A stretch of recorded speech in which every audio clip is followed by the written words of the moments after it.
siang teman-teman, sahabat dan kenalan, dan salam sehat untuk kita semua. Hari ini bersama saya Euska Baresi dan Ibu Rin Carvalho. Kami berdua sedang berada di wilayah Kecamatan Kangai di Desa Tekaiku, tepatnya pada kelompok tani hutan Cinta Alam dan kelompok tani hutan Sudan Sogor. Kami hadir di tengah-tengah mereka. Kami ingin bersama mau memanfaatkan sisa bahan organik rumah tangga menjadi sesuatu yang berguna. Kami sama-sama ingin mengelola dan ingin mengolah sampah organik rumah tangga menjadi ekoenzim.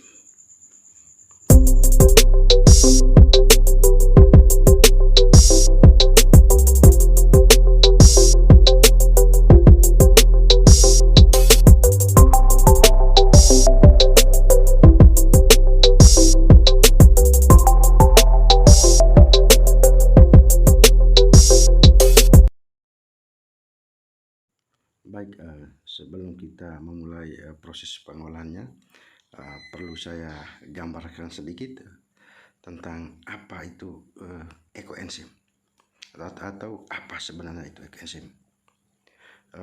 Ekoenzim itu sendiri adalah cairan multifungsi yang kita peroleh dari hasil fermentasi sisa bahan organik rumah tangga ditambah gula merah dan air.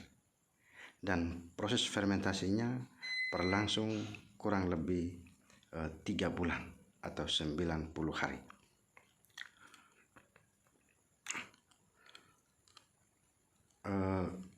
Kehadiran kami di sini, kami mau mendorong kedua KTH ini agar bisa mengambil salah satu manfaat turunan dari ekoenzim, yaitu sebagai bahan pembersih dan juga sebagai bahan pupuk untuk tanaman.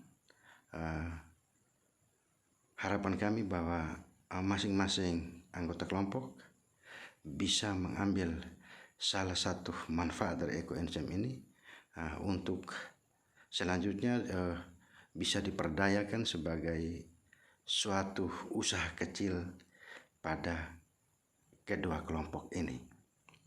Jadi masing-masing tinggal memilih manfaat yang mana yang mau diambil untuk dikembangkan.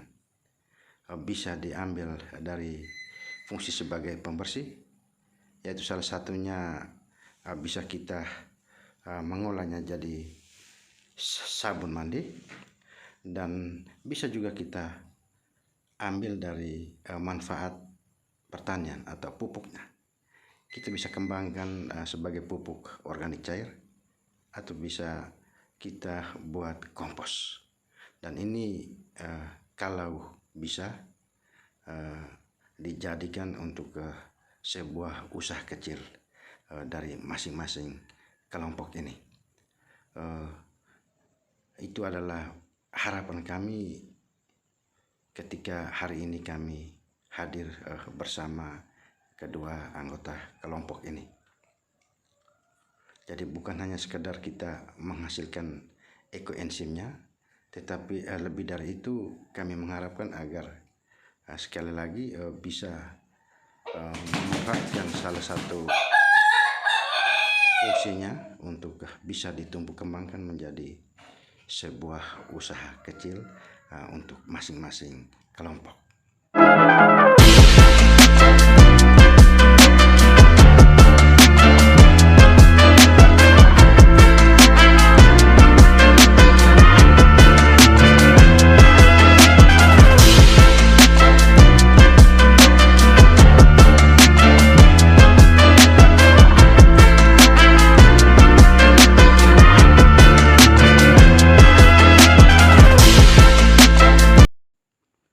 Baik teman-teman, kita lanjut dengan proses fermentasinya.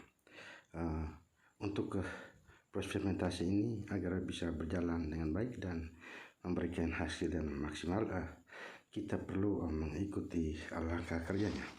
Yang pertama, kita perlu menyiapkan alat dan bahannya. Alat yang kita butuhkan untuk proses fermentasi ini, yang pertama adalah timbangan, yang kedua wadah sebagai tempat untuk fermentasi, yang ketiga pisau atau parang, yang keempat tali atau lakban dan plastik atau kresek, dan yang kelima adalah kertas dan bolpen.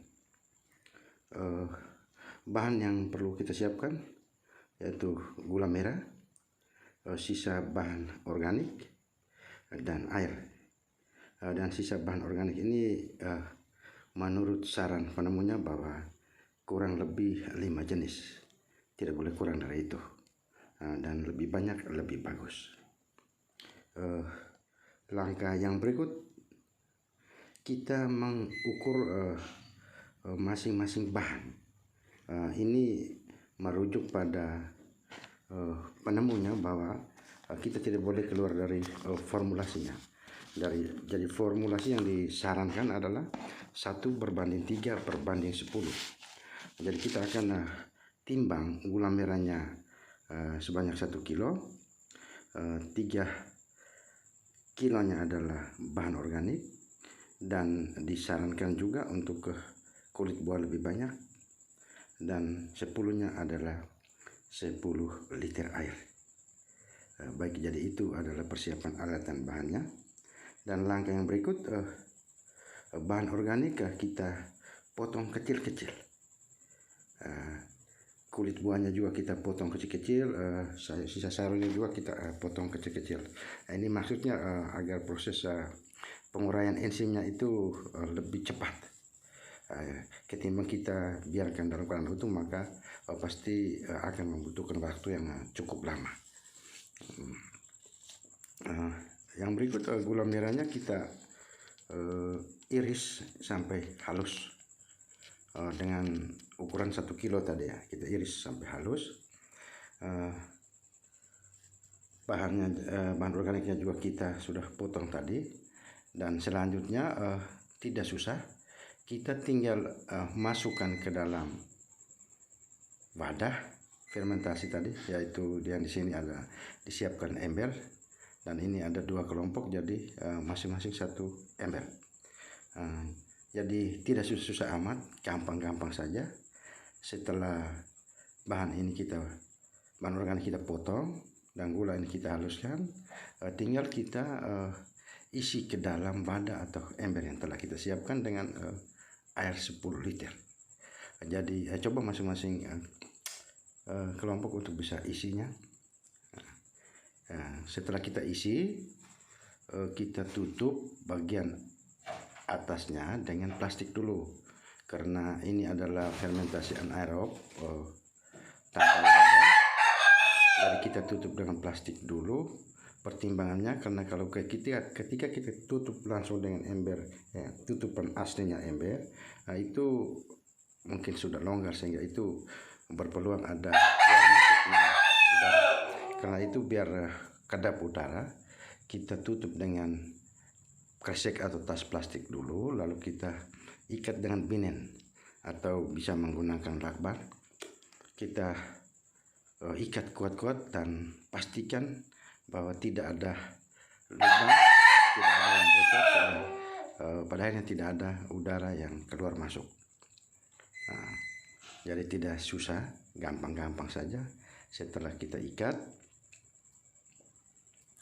nah kita kencangkan kuat-kuat, kita tutup lagi dengan dia punya tutupan aslinya. Ini maksudnya biar kita jaga jangan sampai ada disentuh dengan benda keras, takutnya plastiknya robek. Sekedar untuk pengamanan saja.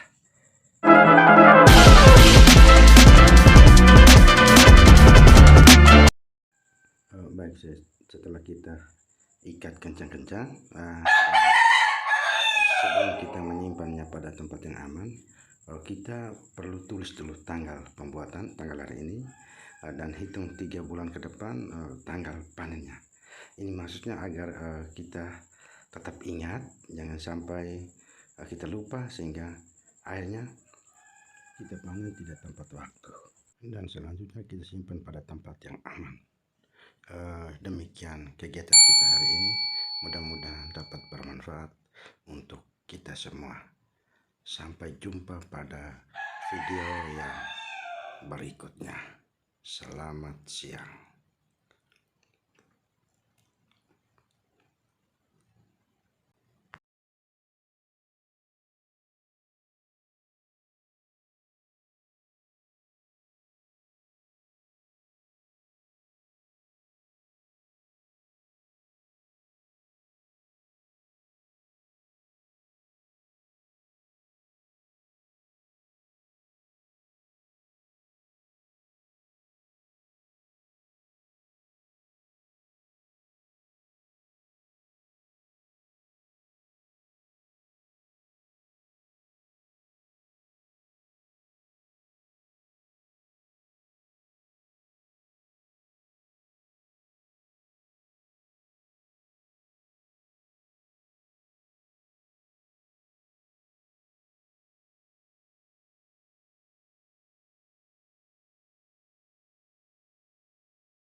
Kreatif Channel.